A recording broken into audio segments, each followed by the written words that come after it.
We have a successful liftoff of Chandrayaan-3 covering a distance of over 3 lakh kilometers. It will reach the moon in the coming weeks. I have Dr. TV Venkateswaran, a senior scientist at Vigyan Prasar in New Delhi, with me to answer a couple of quick questions. Doctor, thank you for joining the Federal once again. My first question to you is, last time we reached around 45,000 kilometers in the first orbit, but this time around it is only 36,500 kilometers. So can you please explain? Yeah.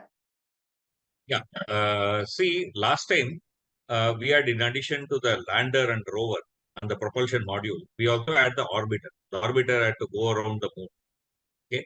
So now imagine that you have a cycle and you have to cross a river and then drive on the other side. Okay. So what you do, you can't ride a bicycle over the river, right? So what you do, you hire a ferry, you sit on the ferry.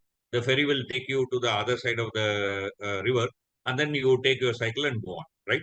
So in the same way, the river is the atmosphere on above our head. Okay, because it's a very thick atmosphere, and then it's near very earth, so there is a huge gravity pull. You need a huge rocket to take you to the space. So the moment you cross space, then you can use your propulsion module. Okay, even a small push is enough because there is no friction, right?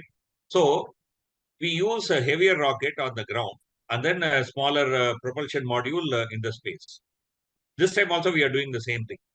Now I can do two things. I can try to get space as much as possible from my launch vehicle. Then it means that the fuel that I am taking in the propulsion module I can conserve and use it in future. Okay. In the last time, because I had an orbiter which has to go around moon, if I conserve fuel, it's good for me because then I can make the life of the orbiter more. That's why it is still functioning. The planned period was only 6 months. Maximum people thought it will work for 1 year. 2019, 2023, still it works because the fuel is there. So what they did is last time, in the last stage, the cryogenic stage, till the last drop of fuel, they pump. So when you pump so much, then your orbit will be more elliptic.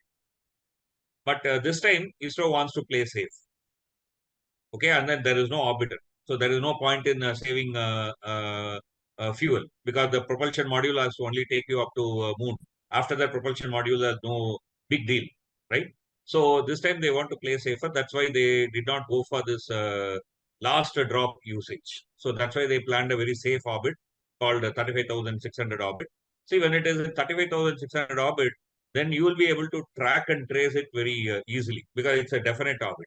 But whereas if you are going to use the last bit of a drop, you don't know, maybe sometimes it may be little far, little less. So you'll have to trace and figure out. So they didn't want to take that kind of thing this time. That's the background.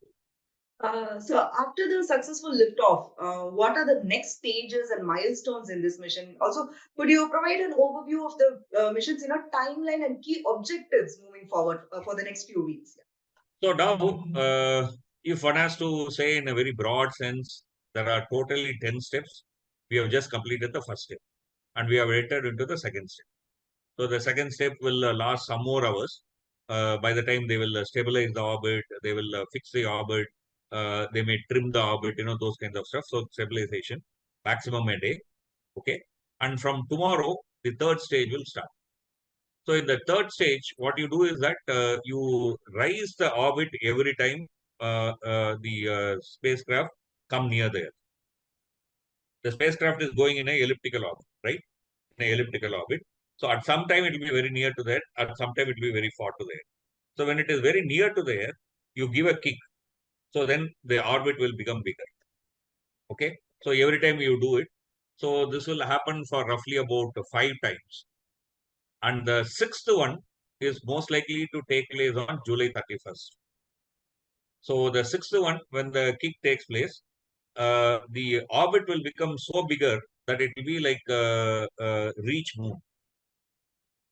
Okay, like it's like I'm trying to throw a stone and then throw a stone in with such a power that the stone will go near the moon and come back. That's a kind of physics if you are looking at it. Okay, so that's the next step. Then comes the time when it will be actually moving toward the moon. So roughly between July 31st to about something like about August 19th or 18th, it will be moving toward the moon.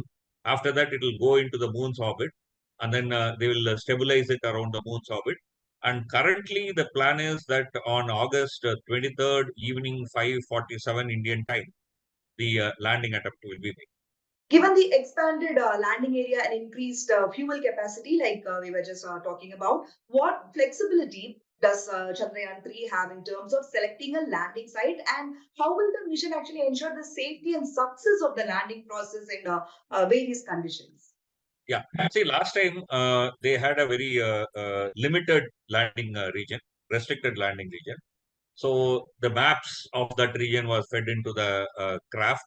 So if you steer away from that area, then you will be blind. Okay. It's like, I mean, I'm an old man, but young people like you, perhaps most likely will not be able to move around without GPS, right? Google Map.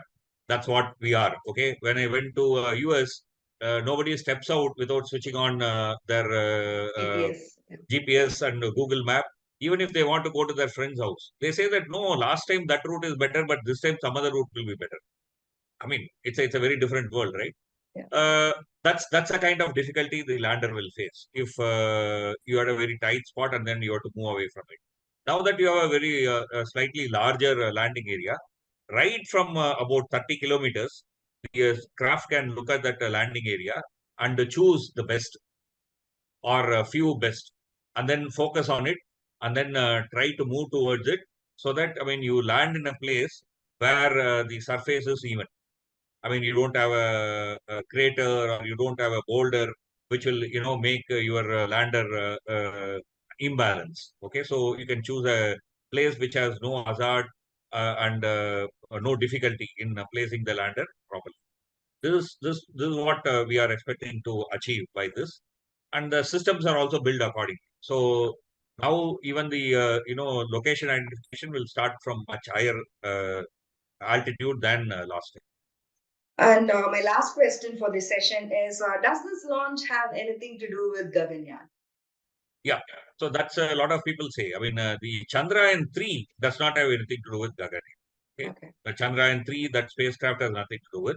But the launch vehicle, this today, what the launch vehicle they have used, they have made small modification to those launch vehicle, and then yeah, they are using those launch vehicle for with that kind of a modification. Okay, so there are two modifications which have been done in this mission. One is there is the solid boosters, S-200 boosters. I mean, if you look at the rocket, you'll see a central cylinder and then there'll be two side cylinders. Side The two cylinders, yeah. side cylinders are solid boosters. Okay, its nozzles have been modified for human rating. What is this human rating? Let's understand it very simply. Suppose if I have a lorry where I'm going to take only goods, my principle of building the chassis, everything is one thing, right? But if I'm going to make a bus, it should be human rated, right? No, I mean, when I say it, there should not be a lot of bumps and things of that kind, right? So that's called human rating. That kind of a human rating for the nozzles have been done. And the same way the liquid engine, the central tower kind of a stuff, right? For that also there is a liquid engine. It's called a Vikas engine. That Vikas engine has also been tweaked for human rating. Because see, when you are taking a lifeless material, it's one thing. But if you are going to take a life, I mean, you need a lot of safety features and the comfort features and so on, right? So they have been tweaked. So in a way, for Gaganyaan, they have also used this launch as a testing of the vehicle that they can use that time. It's the same kind of vehicle which will be used, so they have been able to test it. So it's a what you can say that one stone two mango kind of situation. Okay, so thank you for your inputs, Doctor. With a successful landing, India will join an elite club of nations that have achieved this feat. And stay tuned with us for more updates on Chandrayaan-3 mission.